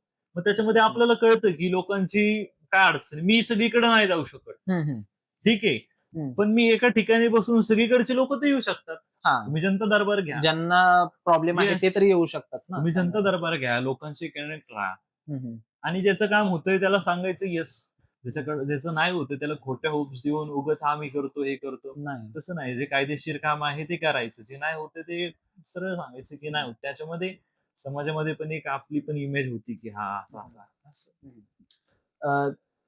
आता हे झालं ग्राउंड रियालिटीचं. तर एक जर आता बघितलं, एक नगरसेवक असो किंवा आपण एक छोट्या स्तरावरचा एक सगळ्यात लहान घेऊ आपण, तर त्याचे काय काम असतात समाजामध्ये, की त्याला कोणत्या कोणत्या गोष्टी करायच्या असतात किंवा त्यानं केल्या पाहिजेत, त्यांचे ज्याच्याने समाजाचं कल्याण होईल किंवा कोणत्या गोष्टीवरती जास्त फोकस केला पाहिजे. नगरसेवक ह्याच्या आधीचा शब्द माहिती का काय होता? नगरपिता. तो त्या नगराचा पिता होता. पण वंदनीय हिंदुहृदय सम्राट बाळासाहेब ठाकरे यांनी सांगितलं की तो नगरसेवक आहे. आणि नगरसेवक या शब्दाचा अर्थ बहुतांशी लोकांना माहिती नाही. नगरसेवक काय? नगर म्हणजे काय? नळ, गटार आणि रस्ते या सगळ्यांचं सेवक म्हणजे कोण? तो नगरसेवक. काय काय? नळ, गटार आणि रस्ते ह्या लोकांना जे निवडून देतो आपण, ते या गोष्टींसाठी देतो. म्हणजे जी बेसिक नीड आहे, नळ म्हणजे पाणी, गटार म्हणजे की जे ड्रेनेज असेल, जे आउटलाईन सोर्स असतील, स्ट्रॉंग वॉटर लाईन असतील, या सगळ्या गोष्टी, परत रोड, या सगळ्या गोष्टींवर एक नियंत्रण ठेवण्यासाठी जो लोकप्रतिनिधी असतो तो खरं तर नगरसेवक असतो. आणि बहुतांशी नगरसेवक लोकांना त्यांचे कामं काय हेच माहिती नाही. आज महानगरपालिकेमध्ये अशी अवस्था आहे की काही एज्युकेटेड उमेदवार आहेत ना, काही असे की त्यांना माहितीच नाही की उठून बोलायचं कसं आहे. मग हे लोकांनी निवडून दिलेले, त्यांच्यावरती काही होऊ शकत नाही आता. जसं की आता बघितलं, जरी एका एरियाचं जरी आपण बघितलं की इलेक्शन असेल, आपण जर चेन्नई घेतलं किंवा फॉर एक्झाम्पल तमिळनाडू घेतलं, तर बाकीचे, कारण त्या पर्टिक्युलर एरियाचा जो उमेदवार असतो त्यांनी त्या एरियामध्ये फिरून किंवा त्यांनी त्या एरियामध्ये जे पण त्यांचे इलेक्शनचे कॅम्पेन वगैरे असेल तर त्यांनी स्वतः केले पाहिजेत, की त्यांचे जे मोठे ऑफिस आपण नेते लोक म्हणू त्यांनी सपोर्ट केला पाहिजे. हे किती पद बरोबर आहे की स्वतः त्यांनी त्या नाही जो उमेदवार आहे. कसं असतं की ज्या वेळेस आपण इलेक्शन लढत असतो तर प्रत्येक पक्षाचा जो पक्ष प्रमुख असतो, शेवटी त्यांनी समाजासाठी केलेलं एक त्याग, सॅक्रिफाईस आणि त्याची जी इमेज असते पॉलिटिकल, तर त्या इमेज मुळे लोक खालच्यांना निवडून देत असतात. उदाहरणार्थ की एकनाथ शिंदे साहेब आज तळागाळापर्यंत पोहोचणारा नेता आहे. शिंदे साहेब महाराष्ट्राचे मुख्यमंत्री झाले त्यावेळी महाराष्ट्राचा एक रेकॉर्ड झाला की सगळ्यात जास्त सह्या करणारा मुख्यमंत्री कोण असेल तर ते एकनाथ शिंदे साहेब आहेत. लाडकी बहीण योजना आणली, अशा विविध गोष्टी आणल्या. तर त्यांची जी एक इमेज झालेली पॉलिटिकल, त्या इमेजमुळं आज आम्हाला मान सन्मान भेटतोय. हा शिंदे साहेबांचा कार्यकर्ता आहे. त्यामुळं वरिष्ठांनी देखील याच्यात लक्ष घातलं पाहिजे. आणि बाकी मला नाही वाटत की कोणी असं करत असेल की एखाद्याला प्रचार दिलाय आणि जात नसतील. जातात सगळे नेते मंडळी, कारण त्या नेत्यामुळं त्या कार्यकर्त्याला किंमत असते. हा शिंदे साहेबांचा कार्यकर्ता आहे, हा शिंदे साहेबांचा शिलेदार आहे. आणि लोक आपल्याला त्या व्यक्तीमुळं बघत असतात आणि आपल्याला काम करताना आपल्या नेत्याची इमेज राखून काम करायला लागतात. आम्ही जर काम केलं नाही तर उद्या काय म्हणतील, हे शिंदे साहेबांच्या पक्षातले लोक ते काम करत नाही. आणि त्यामुळं हे काम केलं पाहिजे. आणि शिवसेनेचं जे धोरण आहे की 80% राजकारण आणि 20% समाजकारण, सॉरी उलट आहे. हा 80% समाजकारण आणि 20% राजकारण हे धोरण शिवसेनेचं आहे. त्या धोरणाला एकनाथ शिंदे साहेब रात्रंदिवस काम करतात. आज 16 17 तास एक माणूस काम करू शकतो. मग आपण लोकांसाठी 12 तास काम नाही करू शकतो. मग त्या नेत्याकडनं शिकलं पाहिजे. मग त्यामुळं नेता पण महत्वाचा आहे ना, की काही नेते असे जे घरी झोपून असतात आणि त्यांची कधी सत्ता येत नाही. हा नाही, लोकांना समजून जातं ते नंतर. आणि त्यांचा कंबरडा मोडला की ते आंबरडा पडतात. असे भरपूर आहेत. जसं की आता बघितलं, सोशल मीडियाचा खूप इम्पॅक्ट पडतो इलेक्शन्स वरती. जसं की त्यांचे PR टीम्स असतात किंवा म्हणजे जे इमेज क्रिएट केली जाते सोशल मीडियाद्वारे, ही एक सोर्स ऑफ इन्फॉर्मेशन सोडून जे एक इमेज बिल्डिंग किंवा अल्गोरिदम यूज केला जातो, तर ते कितीपत हानिकारक होऊ शकतं किंवा त्याचा यूज कसा केला पाहिजे. जसं की आपलं सामान्य लोकांपर्यंत आपल्या पॉलिसीज असतील किंवा आपली कामं पोहोचवणं हा एक वेगळा भाग झाला. पण एक सेपरेट इमेज बिल्डिंग करतो आपण, आपला कामाचा अभाव आणतो, ते एक वेगळी गोष्ट झाली. मेन आहे ना, मेन जे इंस्टाग्राम वरती रील करतात ना, ते अर्धवट छान आहेत मुळात सगळेच, असं मला वाटतं. आज परिस्थिती अशी झालेली की कोणी येतं काही कायदे सांगतं. मग त्याच्यावरती लोक काय करतात, या कलमानुसार तुम्ही याला जाब विचारू शकता, त्याला जाब विचारू शकतात, लगेच जाणार व्हिडिओ काढणार, तुम्ही असं का बोलले, तुम्ही तसं का बोलले, काही लाईक साठी कमेंट साठी त्या गोष्टी व्हायरल करणार. पण तुम्हाला त्याचं नॉलेज आहे का? तुम्ही भारतीय राज्यघटना कधी वाचली का? तुम्हाला जे इंडियन कॉन्स्टिट्यूशन आहे त्याचं ज्ञान आहे का? नाहीये. तुम्ही IQ गोष्टी मग काय करणार? मी जर सांगितलं तुम्ही या कलमानुसार समोरच्याला जाब विचारू शकता, मग दुसरं काय करणार? माझं कॉपी करून रील करणार, त्याच्यात तो अजून काहीतरी चाट मसाला टाकणार. मग त्यांनी काय होणार? चुकीचा मेसेज जाणार. आणि असे काही शाणे आहेत की त्यांना माहिती हा मुद्दा जर आपण उचलला, जसं लोक भावनिकी, लोक इथं हिट होणार, मग त्यासाठी काय करणार? मुद्दाम तशी व्हिडिओ करणार. तशी व्हिडिओ केल्यानंतर ते व्हायरल करणार. व्हायरल केल्यानंतर काय होणार की लोक त्यांना जोडले जाणार. मग काही वेगवेगळ्या विचार, म्हणजे जसं मी म्हणलं की हा देश आहे, या देशामध्ये घरामध्ये आपण बहीण असती, भाऊ असतो, आई वडील असतात, प्रत्येकाचे विचार वेगवेगळे असतात. ज्याला जे विचार मॅच होतात ते वेगवेगळे सेपरेट होतात. म्हणजे सेपरेट म्हणजे विचारांनी. तर तसे या देशामधले काही लोक आहेत ते हळूहळू सेपरेट व्हायला लागतात त्या विचारांमध्ये. ज्याला धर्म जास्त प्रिय आहे तो धर्माच्या ह्याच्यात जातो, ज्याला डेव्हलपमेंट हवी तो डेव्हलपमेंटच्या आहारी जातो. असे वेगवेगळे लोक हळूहळू स्प्लिट व्हायला लागतात. त्यामुळे या गोष्टी होतात आणि इन्फ्लुएन्स मध्ये लोक येतात, जे की नाही आलं पाहिजे. धर्माचं राजकारण झालंच पाहिजे ना, मी या मताचा आहे. ग्राउंड रियालिटी नाही, माझी आयडिओलॉजी ही शाहू फुले आंबेडकर विचारधारांची आहे. त्यामुळं मला वाटत नाही की धर्माचं राजकारण कधी झालं पाहिजे. जसे तुमच्या अचिव्हमेंट्स आहेत त्याच्याबद्दल थोडंफार सांगा. पॉलिटिशियन्स मध्ये किंवा पॉलिटिक्स मध्ये ज्या पण अचिव्हमेंट्स आहेत त्याच्याबद्दल. माझ्यासाठी एकच मोठी अचिव्हमेंट आहे की सन्माननीय मुख्यमंत्री देवेंद्रजी फडणवीस साहेब यांना पार्टीने 22व्या वर्षी तिकीट दिलं नगरसेवक, आणि मला 21व्या वर्षी दिलं. मग ती माझी सगळ्यात मोठी अचिव्हमेंट आहे की पार्टीने पण माझ्यावरती विश्वास दाखवला आणि एक लोकप्रतिनिधी म्हणून लोकांनी माझ्यावरती दाखवलेला विश्वास कुठेतरी सार्थ झाला आणि या महाराष्ट्रातला सगळ्यात तरुण उमेदवार म्हणून मी झालो. ह्या गोष्टी म्हणजे माझ्यासाठी खूप काही आहेत आणि जे काम केलं त्या कामाचं फळ भेटलं, जे लोकांनी विश्वास दाखवला त्याच्यावरती मला एक संधी भेटली की स्वतःला सिद्ध करण्याची. हम्म. महत्वाची होती माझ्यासाठी खूप. बरोबर आहे. जिम्मेदारी पण खूप महत्वाची असते दिलेली काम करण्यासाठी. आता जसं तुम्ही 3-4 वर्ष झाले म्हणजे खूप जास्त काम करत आहात. ग्राउंड रिअॅलिटी सोबत कनेक्टेड आहात. तर कोणते क्रिटिकल गोष्टी रोज तुम्हाला सामोरे जावे लागतात? म्हणजे लोकांच्या प्रश्न मधले हां, लोकांच्या प्रश्नांमधले. आज बेसिक नीड पाणी भेटत नाहीये. हं. बाकीचे तर प्रश्न जाऊ द्या. पाण्याचा डायरेक्ट स्किप करू. हां, हां. पाणी भेटत नाहीये. आज पिंपरी चिंचवड महानगरपालिकेमध्ये आज आपण जी लाईन वापरतो ती 24/7 आहे. 24/7 म्हणजे काय? 24 तास 24 पाणी. तास 7 दिवस. हं, बरोबर ना? बरोबर आहे. मग 24/7 तुम्ही लाईन टाकून स्मार्ट सिटीच्या अंतर्गत हं, हं.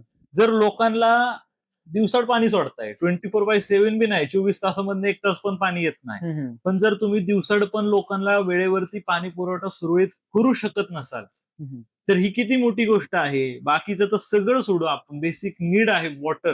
तर तुम्हाला प्यायला पाणी भेटू शकत नाहीये. मग हे काय करणार तुम्ही? ह्याच्यासाठी आवाज उठवला पाहिजे. ह्याच्यासाठी तुम्ही वेगवेगळ्या गोष्टी आणल्या पाहिजे. तुमचं इम्प्लिमेंटेशन तसं असलं पाहिजे. तुमचं डीपी प्लॅनिंग मध्ये तुमचं जो डेव्हलपमेंट प्लॅनिंग आहे त्याच्यामध्ये तुम्ही काय इम्प्लिमेंट करणार, हं, हं. कुठल्या गोष्टी आणणार की जेणेकरून पाण्याची कमतरता नाही झाली पाहिजे. पाणी आपण कुठून घेतोय, किती घेतोय, त्याच्यानंतरून पाणी जी लोकांची लोकसंख्या आहे ती पण वाढत चाललेली आहे. हे गोष्टींमध्ये लक्ष दिलं पाहिजे. हं. आज लोकांची घरं आहेत. हं, हं. बरोबर कितीतरी जणांचे अनधिकृत बांधकाम आहे. अनधिकृत बांधकामांमध्ये एका रूम मध्ये 4-4, 5-5 लोक राहतात ते. बरोबर ना? हां. मग 5 जण जरी समजा त्यांची अंघोळ असेल, डेली जे काही रुटीन असेल त्याला हं. पाणी लागणार आहे. बरोबर. मग ते पाण्याची कमतरता का होते? त्याला हे पण कारण आहे. हां. अनधिकृत बांधकाम असेल, हं.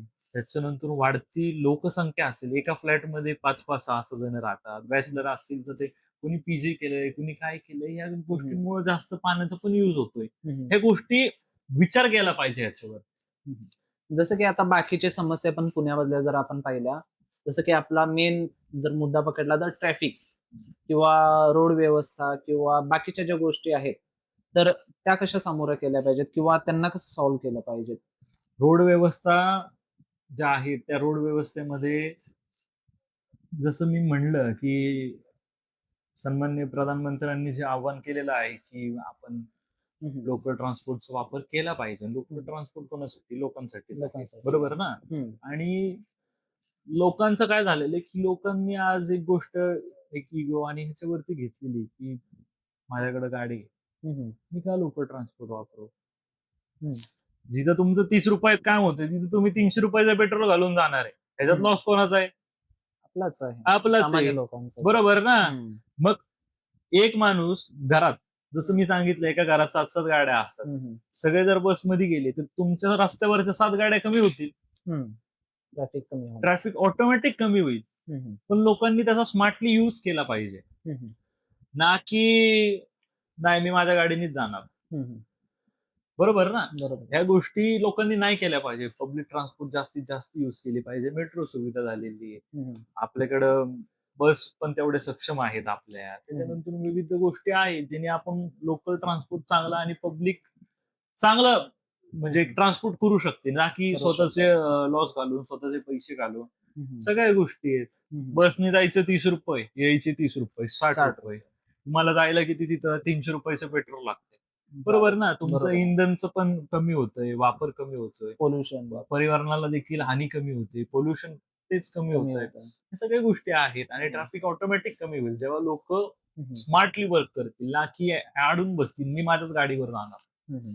हे पण कारणीभूत आहे त्याला आणि किती रोड मोठे केले तरी किती काही केलं. हं. रोड मोठे करून किती करणार आहे? हां. एका घरात जर तुम्ही 5-5, 6-6 गाड्या घेताय ते हं. चुकीचं आहे. बरं. या गोष्टी मॅटर करतात. जर आता बघितलं तर पुणे सिटी म्हणू आपण किंवा एक समाज असतो त्या समाजामध्ये किंवा सिटीमध्ये अशा कोणत्या गोष्टी असल्या पाहिजेत जसं की आपला डेव्हलपमेंट रिलेटेड बघितलं किंवा आपला जर समाज बघितला राहणीमान समाजाचं, तर अशा कोणत्या गोष्टी आहेत ज्या आपल्या पुण्यामधल्या इम्प्रूव्ह झाल्या पाहिजेत किंवा असे कोणते प्रॉब्लेम आहेत ते आता सॉल्व्ह झाले पाहिजेत, गरजेचे आहेत? मी मागं पण तेच सांगितलं, पाण्यासारखा प्रश्न असेल. हं, सगळ्यात लाज वाटली पाहिजे त्या लोकप्रतिनिधींना, की जे लोकांचा आवाज बनून पालिकेत गेलेत, विधानसभेत गेलेत किंवा संसदेत गेलेले आहेत. हं, ते पाणी जर मिळवून देत नसतील, तर बाकीचे प्रश्न तर लय लांबचे आहेत. हं, रोज लोकांना गाडी नको, रोज काम नकोय, हं, पाणी तर पाहिजे. बरोबर आहे. पाण्याच्या प्रश्नावरती तुम्ही वर्क केलं पाहिजे. असे विविध प्रश्न आहेत, हं, ज्याला लोकांनी पण एकत्र आलं पाहिजे. ट्रॅफिक जसं आपण मागं म्हटलं, हं, हं, की त्याला ट्रान्सपोर्ट यूज केला हं, हं. गव्हर्नमेंटचा, तर हां, थोडंसं कुठेतरी हे होईल. हं, हं, पण असं लोकांनी पण एकत्र आलं पाहिजे, त्याच्यावरती आवाज उठवला पाहिजे. त्याच्यानंतरून स्वच्छ आणि सुंदर पुणे हं, हे जास्त गरजेचं आहे. कारण आज जिथं-जिथं बघतो आणि लोकांचं पण चुकतं. हं. आणि लोक काय करतात, जिथं कचरा नाही फेकायचा, जिथं तिथं पाट्या लावल्या फेकतात. तिथं फेकतात. हं. नाही फेकलं पाहिजे. आज कोविड सारखी महामारी आपल्या देशात देशामध्ये आली, येऊन गेली. राज्यात आली, कितीतरी लोक गेले, आपल्या हं, जवळचे गेले. हे का झालं? अस्वच्छतेमुळेच झालं. बरोबर. पण स्वच्छता तुम्ही पाळली पाहिजे आणि लोक देखील काय करतात, आज जिल्हा रुग्णालय असेल तिथं जातात, कोणी गुटखा खातं, हं. तिथंच थुंकणार. ह्या चुकीच्या गोष्टी ह्या नाही झाल्या पाहिजे. समाजाचा पण तर दोष आहे त्यामध्ये. समाजाचा पण दोष आहे. तर हं, समाजाने पण सुधारावं आणि समाज जर सुधारला तर कुठेतरी ऍडमिनिस्ट्रेशन सर्व्हिसला पण ते सोपं जाईल, हां, हां. की एक झाल्यावरती सोपं होईल. हं, पण जर ह्याची विचार वेगळे असतील आणि त्यांचे विचार वेगळे असतील, तर ते कधीच जुळणार नाही. हं. कचरा उचलणारे कायम कचरा उचलत राहतील आणि टाकणारे कायम टाकत टाकत राहतील. ही राहतात. सायकल नको. कचरा टाकणारे जर कचरा टाकलाच नाही, तर हं. कचरा उचलणारच येणार नाही. बरोबर आहे. हां. बरोबर आहे ना? नियोजन होऊन जातं. तुमचं त्या माणसाचा वापर दुसरं कुठेतरी होईल. हं, आपण घर आहे, घरात राहतो. बरोबर? हं, घरी जर बाहेरचे घरी म्हणजे घरचे जर घरात नसतील हं. किंवा मम्मी-पप्पा बाहेर गेले असतील, आपण करतोच ना घरी. हां. हो. पसारा असेल किंवा घाण वाटली, तर आपण करतोच ना घरी काम. हं, मग तसं आपण जिथं राहतो ते पण आपलं घरच आहे. हं. महाराष्ट्र कोणाचा आहे? आपलाच बाहेरच्यांचं थोडी आहे, आपलं आहे. आपलाच आहे. बरोबर. महाराष्ट्र जर घाण होत असेल, तर आपण तो साफ केला पाहिजे. पुणे घाण होत असेल, तर आपण तो साफ केला साफ केलं पाहिजे. पाहिजे. तर आपली जो रोल आहे, आपला रोल महत्वाचा आहे या गोष्टींमध्ये. हं, हं. जसं की आता बघितलं, पाण्याचे प्रॉब्लेम असतील किंवा हा स्वच्छतेचे प्रॉब्लेम्स वगैरे झाले. तर एवढे सगळे लोक जर प्रॉब्लेम्स आहेत, तर जे ॲडमिनिस्ट्रेशन आहे किंवा जे नेते लोक आहेत किंवा त्या पोझिशनवर आहेत, तर त्या सामान्य लोकांचे प्रॉब्लेम त्यांना दिसत नाहीत. कारण जर हे ॲक्चुअलमध्ये जर प्रॉब्लेम असतील, तर ते सॉल्व्ह झाले पाहिजेत. मग असा कोणता गॅप क्रिएट होतोय किंवा अशी कोणती गोष्ट आहे, की हा प्रॉब्लेम सॉल्व्ह करण्यापासून त्यांना थांबवतोय? थांबवत नाहीये. त्यांना हं, कोणच थांबवत नाहीये. पण मुळात हे जे प्रश्न आहेत, आज मी सर्वसामान्य कुटुंबातला आहे. हं. म्हणून मला माहिती आहे, की एका घरामध्ये किती फॅमिलीज राहतात. हां, त्यांचं तसं नाहीये ना. बरोबर. त्यांच्या घरी काय आहे? लाईट त्यांची इथे आहे, त्यांची इथं पाण्याची सुविधा आहे, हं, सगळीकडे आहे. तर त्या लोकांना या गोष्टीमध्ये इंटरेस्ट नाहीये. त्यांचं फक्त एवढंच आहे, की लोकं आल्यानंतर धर्माच्या नावाखाली त्यांना गुंतवायचं, मतं मागायचे, मतं घ्यायचे, मतं मिळाल्यानंतर तो कोण आणि मी कोण? ही भूमिका आहे. काम करायचं नाही खरे मुद्दे साईडलाच राहतात. आणि खरे मुद्दे साईडला राहतात. त्यामुळे या गोष्टी इफेक्ट करतात. समाजाने पण हो. तेवढं मग लक्ष दिलं पाहिजे. समाजच महत्वाचा आहे. लोकशाही तुमच्या बोटाला जी शाई लावतात ती महत्वाची आहे. हं, तुम्ही असंच जाऊन कोणालाही मतदान दिलं तसं नाही ना. नाही चालत. मग ह्या गोष्टींमुळं अडतात आहे आपल्या ह्या हं, पुढच्या गोष्टी. अ, जर आताचे जे यूथ असतील, तर त्यांना या पॉलिटिक्समध्ये येण्यासाठी कोणते पाऊल उचलले पाहिजे? रिगार्डिंग झालं एज्युकेशन आपलं, तर कोणती गोष्ट अशी केली पाहिजे किंवा कोण जर कोणाला स्टार्ट करायचं आहे पॉलिटिक्समध्ये किंवा समाज कल्याणामध्ये म्हणू आपण, तर त्यांनी कोणत्या पद्धतीनं सुरुवात केली पाहिजे? जर तो एक माणूस असेल, हं, तर तो विविध गोष्टींमध्ये असतोच. पण समाजाचा आपण काहीतरी लागतो, ही पहिली भावना आणली पाहिजे. जर हं, शिवाजी महाराजांचा पण जो जन्म झाला, शिवाजी महाराजांचे वडील हं, हे त्या ठिकाणी जे मुघल शासक होते, हं, त्यांचे इथे होते. हं, पण महाराजांनी काय स्टँड घेतला की आपल्याला आपल्या लोकांसाठी आपल्या ह्याच्यासाठी काहीतरी करायचंय. महाराजांनी काय केलं, स्वराज्य, तुम्हा आम्हा सर्वांचं राज्य म्हणजे स्वराज्य. हम्म. बरोबर. मग हो. या स्वराज्यामध्ये महाराजांनी कुठल्याही प्रकारचा जातीभेद केला नाही, नाही. कुठल्याही प्रकारचं हे केलं नाही. त्यामध्ये आया बहिणींची इज्जत केली. हम्म. ह्या सगळ्या गोष्टी केल्या महाराजांनी. हम्म. तर आता समाजसेवेमध्ये लोकांना जर यायचं असेल युथनी, तर त्याच्यामध्ये एक नेतृत्व असलं पाहिजे, त्याच्यात ते कॅलिबर असले पाहिजे, एक टीम वर्कशी जुळून घेऊन काम कसं करायचं हे पण त्याला जमलं पाहिजे. हम्म. आणि येत असताना तो कॉलेजमधनं चालू करू शकतो. हम्म. कॉलेजमध्ये विविध पक्षांच्या काही संघटना आहेत, त्या संघटनांशी मिळून तो काम करू शकतो. हळूहळू हळूहळू त्याला मग कळायला लागतं. म्हणजे जशी स्टुडंट विंग असते प्रत्येकाची, तसं स्टुडंट विंगला तो जॉईन होऊ शकतो. जसं आमच्या पक्षाची युवा सेना आहे, विद्यार्थी सेना आहे. तर त्या विद्यार्थी सेनेच्या मार्फत किंवा युवा सेनेच्या मार्फत तो येऊन जॉईन होऊ शकतो पक्षाला. किंवा जे युथ आहे त्या हम्म. युथनी युवा सेना म्हणजे असे विविध पक्षाचे जे आहेत, मी माझ्या पक्षाचं सांगेन, हा, दुसऱ्या हा. पक्षाचं मी बोलणार नाही. बरोबर. हा, कारण तो येऊ शकतो किंवा एक एनजीओ समाजसेवा करायची आहे, तो कसाही करू शकतो. हा. आणि समाजसेवा करायच्या आधी आधी आपल्या आईबापाचा आदर करणं सगळ्यात महत्वाचं आहे. हम्म. नाही तर तुम्ही घरी जाऊन आईबापाला अरे कार्य करायचं आणि बाहेर जाऊन लोकांना अन्नदान करायचं, त्याला काही अर्थ नाही. आधी रिस्पेक्ट घरच्यांना द्या, हम्म. आई वडिलांना द्या, आणि त्यानंतरून बाहेर तुम्ही समाजसेवेसाठी जावा. आणि समाजसेवा केल्यानंतरून एक क्लीन मन ठेवा की आपल्याला फक्त समाजासाठी करायचं, बाकी आपल्याला काही त्याच्याशी अर्न करायचं नाही. हा. तर या गोष्टी जाऊन चांगल्या होतील आणि समाज नक्की सुधारेल. आणि समाजाला देखील अशा लोकांची, अशा एका नेतृत्वाची गरज आहे की जे त्यांना पण समजून घेईल ग्राउंड लेवलला. आणि अशी लोक जाऊन पुढं आवाज बनतील. काही कॉलेजमधनं जर आले, असे हम्म. कितीतरी लोक आहेत जे आमदार झाले, खासदार झाले, कॉलेजमधनं येऊन, हा. कॉलेजच्या संघटनेमधनं येऊन, असं ज्याचं त्याचं फ्युचर असतं, पण त्यांनी कसं घडवायचं हे त्याच्या हातात असतं. तर समाजसेवा केली पाहिजे. जर आताचे जे कॉमन पीपल म्हणू किंवा साधारण मनुष्य म्हणू किंवा एक युथला जर ऍडवाइस द्यायची झाली तर ती काय असेल तुमच्याकडून? व्यसनांपासून मुक्त राहा. ओके. व्यसनांपासून मुक्त राहा. एक चांगलं निरोगी आयुष्य जगा. पहिली संपत्ती जी आहे ती शरीर संपत्ती आहे. दुसरे जे आहे ते आपल्या घरचे आहेत. आणि तिसरं जे आहे तो आपला समाज आहे. बरोबर. आज जे युथ आहेत ते भरकटले का गेलेले, आज वाईट वाटतं. आज ड्रग्स भेटतात इझिली, आज सिगरेट भेटते, आज विमल भेटते, आज गुटखा भेटतो. हे सगळ्या गोष्टी इझिली भेटतात. आज लहान लहान पोरं दारू पितात, ते गुन्हेगारीला ऍडिक्ट झालेत. पण हे नाही झालं पाहिजे. बरोबर. आम्ही एक प्लॅन करतोय, त्या प्लॅन मध्ये पण सगळेजण इन्व्हॉल्व्ह होतील. आणि महाराष्ट्राचे माजी मुख्यमंत्री आणि तत्कालीन उपमुख्यमंत्री एकनाथजी शिंदे साहेब यांच्या मार्गदर्शनाखाली ड्रग्स मुक्त महाराष्ट्र ही मोहीम साहेबांनी मला सांगितलेली आहे की ही मोहीम तू पूर्ण महाराष्ट्रभर राबव.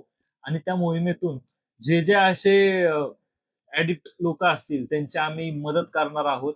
आणि जिथे जिथे ड्रग्सचा सप्लाय आहे त्यांच्यावर देखील एक कायदेशीर कारवाई करून ड्रग्स मुक्त महाराष्ट्रच करणार. हे आदरणीय शिंदे साहेबांचं पण स्वप्न आहे. आणि त्या स्वप्नांसाठी मी काम करणार आणि ड्रग्स मुक्त महाराष्ट्र करणार. आणि पूर्ण जे युथ आहे ते ड्रग्स फ्री करणार. आणि व्यसन जे लावणाऱ्या गोष्टी आहेत आणि ज्यांच्या इन्फ्लुएन्स मध्ये ह्या गोष्टी होतात त्यांच्यावर देखील कारवाई करणार. आणि सरकार देखील कायद्याची अंमलबजावणी करून त्याच्यामध्ये आणखी कडक कायदे करतील ड्रग्स आणि याच्या संदर्भात, हा विश्वास आहे मला. जसं की आता पाहिलं, तुम्ही जर जे तुमचे जे फ्युचर गोल्स असतील, जर तुम्ही एक नगरसेवक म्हणून असो किंवा एक स्ट्रॉंग पोझिशन वरती जर तुम्ही असाल, तर त्या कोणत्या स्टेप्स असतील किंवा अशा कोणत्या गोष्टी तुम्हाला करायच्या आहेत समाजासाठी, ज्या इम्प्लिमेंट झाल्या पाहिजेत, अशा कोणत्या गोष्टी आहेत? पहिले तर एक स्टेप बाय स्टेप प्रोसेस असते. किंवा तुमचा समाज किती तुम्हाला मानतो या गोष्टी पण मॅटर करतात. एखाद्याची लय लोकप्रियता असेल तर तो जागेवर आमदार होऊ शकतो, खासदार होऊ शकतो, त्याला कोणी अडू शकत नाही. आज शिंदे साहेबांचं एक ज्वलंत उदाहरण आहे. शिंदे साहेब हे रिक्षा चालवायचे, आज एक रिक्षावाला एक महाराष्ट्र चालवतोय. हम्म. ही गोष्ट महत्वाची आहे. मग त्याच्यामध्ये जर मला अशी संधी भेटली, हम्म. तर पहिले जो बलात्कारी असेल मी त्याला ठोकणार. जो असेल त्याला ठोकणार. कारण हा महाराष्ट्र छत्रपती शिवाजी महाराजांच्या महाराजांचा. विचारधारेवरती चालणारा आहे. जे लहान मुलींवरती बलात्कार करत असतील अल्पवयीन, त्याच्यात कायद्यामध्ये सुधारणा करून पहिले त्या घाणीला संपवलं पाहिजे आणि त्यांना ठोकलं पाहिजे. सगळ्यात पहिलं मी हे करेन ना की मेणबत्त्या लावणार, कॅन्डल मार्च काढणार. नाही. काय कॅन्डल मार्चनी झालं? नाही, काहीच नाही होत. काही होत नाही त्यांनी. हम्म. पहिले त्यांना ठोकणार. दुसरी गोष्ट, समाज हा सुधारला पाहिजे आणि ह्या ज्या बेसिक नीड्स आहेत ह्या सगळ्या गोष्टींवरती माझं खरं तर लक्ष राहील. लोकांनी संधी देतील हा विश्वास पण आहे. नक्कीच. पण फ्युचरमध्ये जे होईल हा हा. ते, आणि परत एकदा पॉडकास्ट घेऊ मग आपण त्यावेळेस घेऊ, जे काय झालं त्यावेळी. असेल त्यावेळी आपण नक्की एक परत पॉडकास्ट घेऊ. बरोबर आहे, अगदीच. जसं की हिंदी मराठीचं कॉन्फ्लिक्ट आहे मुंबईमध्ये आपण पाहतो. आता मराठी भाषा ही टिकवणं ही काळाची गरज आहे. तर याला कसं आपण सांभाळलं पाहिजे किंवा आपण याला कसं उत्तर दिलं पाहिजे? हा फक्त मुंबईचाच विषय ना, हा पूर्ण महाराष्ट्राचा विषय आहे. शेवटी आपण म्हणतो स्लाबले भाग्य आम्हास बोलतो मराठी. हम्म. तर या गोष्टी आहेत ना, आपल्या भाषेवरती आपल्याला प्रेम आहे. आपली मातृभाषा आहे मराठी. हम्म. बरोबर ना? बरोबर आहे. तर आपण ज्या राज्यामध्ये राहतोय आणि जे बाहेरून आलेले तिथं हम्म. व्यवसाय चालू करण्यासाठी किंवा एक होप्स घेऊन की इथं आपला उदरनिर्वाह होऊ शकतो, हम्म. तर त्यांनी आपली भाषा बोललीच पाहिजे. अगदी. बरोबर ना? हम्म. तुम्ही तिथं काय करताय, आरेला कार्य करताय, आम्ही बोलणार नाही, ही मजुरी नाही चालणार महाराष्ट्रामध्ये. हम्म. बरोबर ना? तुम्ही बरोबर आहे. ऍक्शन केली, तुम्हाला रिएक्शन देणं आमचं काम आहे. बरोबर आहे, भेटणार. मग त्यामध्ये असं नाहीये की आम्हाला त्या हिंदी भाषेची चीड आहे किंवा हम्म. आम्हाला बाहेरच्यांवरती अत्याचार करायचे, असं ती गोष्ट नाहीये. फक्त तुम्ही महाराष्ट्रामध्ये आहात तर तुम्हाला मराठी ही आलीच पाहिजे. हम्म. आणि सरकारने विविध गोष्टी केल्या आहेत. जे हम्म. स्वयंसेवी संघटना आहे त्यांनी मराठी शिकवण्याचा निर्धार केलेला आहे. हम्म. तुम्ही क्लासेसला जात नाही, तुम्ही माणसांशी उद्धट बोलता, हा. असं नाही केलं पाहिजे. उद्धट मराठी बोलणं माणसांचा चुकीचं तुम्ही आहे. आदर केला पाहिजे. हम्म. बरोबर? मला येत नसेल तर तुम्ही म्हटलं पाहिजे सॉरी मला येत नाही, किंवा मी शिकतोय. हम्म. जय भवानी जय शिवाजी म्हटलं तरी त्या माणसाचं मन पागळच, मराठी हम्म. माणसाचं. बरोबर आहे. पण ह्या गोष्टी होत नाहीये, त्यामुळं ऍक्शन रिएक्शन होतंय. भेटते. अगदी बरोबर आहे. आताचे जे पॉलिटिक्स बॅकग्राऊंड म्हणू किंवा पॉलिटिक्स मध्ये जे लोक असतात थोडाफार त्यांच्याकडून गुंडेगिरीचा प्रॉब्लेम होतो किंवा अशा गोष्टी केल्या जातात. तर त्याचं कसं उत्तर आहे? त्याचं उत्तर आमचे वंदनीय हिंदुहृदय सम्राट बाळासाहेब ठाकरे यांनी सांगितलंय, शंड म्हणून जन्माला येण्यापेक्षा गुंड म्हणून जन्माला आलेलं कधीही चांगलं. ते बरोबर. गांडू म्हणून जन्माला येऊ नका. हा. तुम्ही गुंड असं नाही म्हणते की तुमची प्रवृत्ती गुंड असली पाहिजे, तुम्हाला मारहाण करायची. हम्म. पण समाजासाठी जर आवाज उचलत असेल आणि समाज जर त्याला गुंड म्हणत असेल तर तो गुंड मी आहे. हम्म. उद्या जर लोक म्हणले या मेघराज लोखंड गुंड आहे, हा समाजासाठी काम करतो, तर मेघराज लोखंड गुंड आहे. ना की मी जाऊन रस्त्यावर भांडणं करत, तू का माझ्याकडे बघितलं, तू का मला खुन्नस दिली, असं ती भांडणं आम्ही करत नाही. हम्म. जिथं समाजाचं शोषण होतंय, जिथं लोकांना गरज आहे, तिथं जर आम्ही आवाज उचलत असेल हम्म. आणि आमचा आवाज जर थोडा हाय होत असेल आणि तिथून हाय होऊन लोकांचं काम होत असेल, हा. आम्हाला अभिमान आहे, आम्ही गुंड आहे. हम्म. आम्ही बरोबर आहे. बाळासाहेब ठाकरेंचे कार्यकर्ते, हम्म. एकनाथजी शिंदे साहेबांचे कार्यकर्ते, आणि आम्ही हातात बांगडे घालणारे नाहीये. महाराजांचं पण एक वाक्य होतं आणि त्या वाक्याला आम्ही मानणार आहे. ते वाक्य काय आहे की स्वतःच्या मनगटात ताकद असणाऱ्याला दुसऱ्याच्या सामर्थ्याची भीती वाटत नाही, आणि ज्यांना दुसऱ्याच्या सामर्थ्याची भीती वाटत असेल त्यांनी यावं नाही. महाराजांनी विचार केला का निजामशाही, आदिलशाही, कुतुबशाही, फ्रेंच, पोर्तुगीज, हा. इंग्रज सगळे विरोधात, मी का लढू, हा. त्यांची दहशत आहे, ते गुंड आहेत, असं म्हणले का महाराज? नाही म्हणले ना. संपवायचं होतं त्यांना हम्म. आणि आपलं राज्य आणायचं होतं, आया बहिणींची इज्जत, ह्या गोष्टी महाराजांच्या होत्या. म्हणून महाराजांनी स्वराज्य निर्माण केलं ना की घाबरलं. आपला महाराजांचा वारसा आहे, आमचा पक्ष शिवसेना आहे, शिवाजी महाराजांची सेना. आम्ही कशा असू दहशतीला घाबरणारे बरोबर. आम्ही नाही. समाजासाठी कधीही पाऊल उचललेलं नेहमीच कधी. चांगलंच असतं. आपण थोडेसे रॅपिड क्वेश्चन्स घेऊ, फक्त त्यातलं चॉईस करा तुमची चॉईसनुसार. ठीक आहे. तर त्याच्यामध्ये जर बघायला गेलं, एक शब्द सांगवीसाठी. माझा ध्यास, श्वास, या सगळ्या गोष्टी सांगवीच मातीसाठी. बरोबर आहे. अगदी. ग्राउंडवर की इंस्टाग्रामच्या रील्स PR? ग्राउंड. बरोबर आहे. दिल जीतने का शौक रखो, नाम खुद ब खुद बन जाएगा. अगदी बरोबर. बिगेस्ट फिअर म्हणजे कोणती अशी गोष्ट आहे जी तुम्हाला घाबरवते ऍज अ पॉलिटिशियन? मेघरज लोखंडेला कुठलीच गोष्ट घाबरू शकत. फ्युचर PCMC बद्दल एक गोष्ट.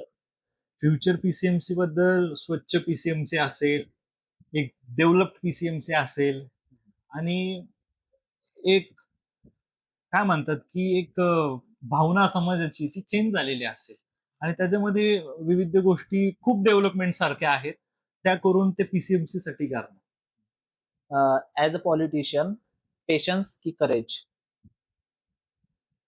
असं नाही म्हणू शकत. दोन्ही पण गोष्ट हा, important आहे. दोन्ही प्लस करून काहीतरी इज इक्वल टू करू शकतो आपण. बरं ठीक आहे. बाळासाहेब ठाकरे की अटल बिहारी वाजपेयी? बाळासाहेब ठाकरे. ठीक आहे. कम्पॅरिझन नाही होऊ शकत. कम्पॅरिझन नाही. ज्याचे त्याचे स्वतःचे. अटल बिहारी वाजपेयी हम्म. आहेत पण तुमच्या जवळचा असं हा, वाला जसं विचार मी नाही. हम्म. बाळासाहेब बाळासाहेब ठाकरे. बरोबर. कम्पेअर करत नाही मी. आता जर तुमच्याबद्दल एक क्वेश्चन विचारला की की प्रत्येकाचा कोण ना कोणतरी एक आयकॉन असतो ज्याला बघून आपण समोर आपली वाट चालत असतो. तर असा तुमचा कोणता आयकॉन आहे किंवा ज्याला तुम्ही मानता, ज्याच्याबद्दल तुम्हाला आदर आहे किंवा त्यांच्या नक्षे पावलावर तुम्ही चालत आहात, त्यांचा आदर घेऊन चालत आहात, तर त्यांच्याबद्दल थोडस. शिव शाहू फुले आंबेडकर ओके. महापुरुषांमध्ये आणि नेता म्हणून जर कोण आवडत असेल तर ते एकनाथजी शिंदे साहेब. एकनाथजी शिंदे. त्यांच्याबद्दल थोड्याशा 4 गोष्टी.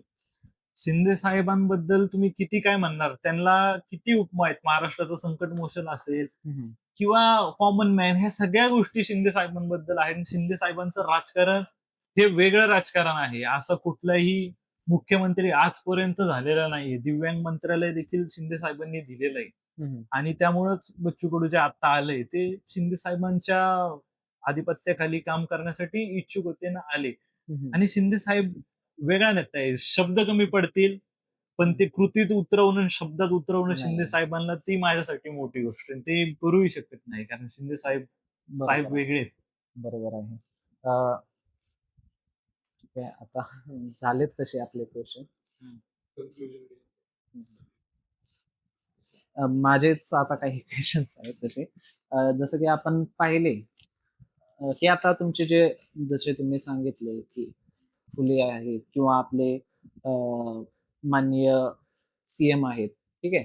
तर त्यांना सोडून ऍज अ पॉलिटिशियन किंवा समाज जर कल्याण करायचा आहे तर पॉलिटिक्स मध्ये आलं पाहिजे की पॉलिटिक्स शिवाय बाकीचं समाज कल्याण आपण करू शकतो? कारण बाकीचे जे जर आपण स्वातंत्र्याच्या काळामध्ये जर बघितलं किंवा आपले जे महात्मा गांधी असतील किंवा इवन भगतसिंग असतील, तर त्यांनी पॉलिटिक्स मध्ये नव्हते पण ऍज अ लीडर म्हणून होते. तर त्यांना पण तेवढा सपोर्ट भेटत होता, ते पण समाज कल्याणच करत होते. तर आता आपल्याला गरज आहे का किंवा आपल्याला ही गोष्ट मॅन्डेटरी आहे की पॉलिटिक्स मध्ये किंवा एक पोझिशन कॅरी करणं गरजेचं आहे? समाज सेवेचं जे साधन आहे ते राजकारण आहे. बरोबर.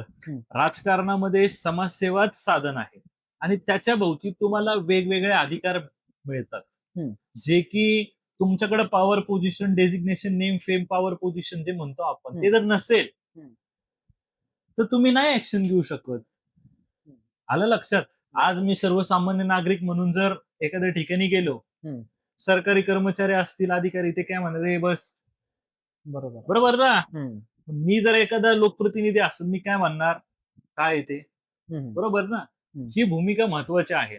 समाजासाठी काम करा पण समाजासाठी काम करत असताना तुमच्याकडे पण ती ताकद असली पाहिजे आणि ती ताकद तुम्हाला राजकारणामधून मिळते म्हणजे ताकदीचा दुरुपयोग करायचा नाहीये पण समाजासाठी वापरता आली पाहिजे. शेवटी बाबासाहेब पण काय म्हटले की तुम्हाला जर समाज बदलायचा असेल तुम्हाला समाज बदलण्यासाठी पण एक ट्रॅक पाहिजे. ट्रॅक मध्ये बाबासाहेब पण कायदा मंत्री होते, बरोबर ना. छत्रपती शिवाजी महाराज काय होते, एक राज्याभिषेक करून स्वतःला राजा केलं, बरोबर ना. तर ह्या गोष्टी मॅटर करतात. की तुम्ही काय येणे चालले, तुमचं इंटेन्शन काय आहे? त्या गोष्टी मॅटर करतात. बरोबर आहे. खूप चांगला संवाद झाला तुमच्यासोबत. जसं की तुमच्या ज्या आता वाटचाली आहेत पुढच्या, तर त्यांना आमचा कायमच सपोर्ट राहील आणि त्यांच्यासाठी आम्ही कायमच तुमच्यासोबत राहणार आहोत.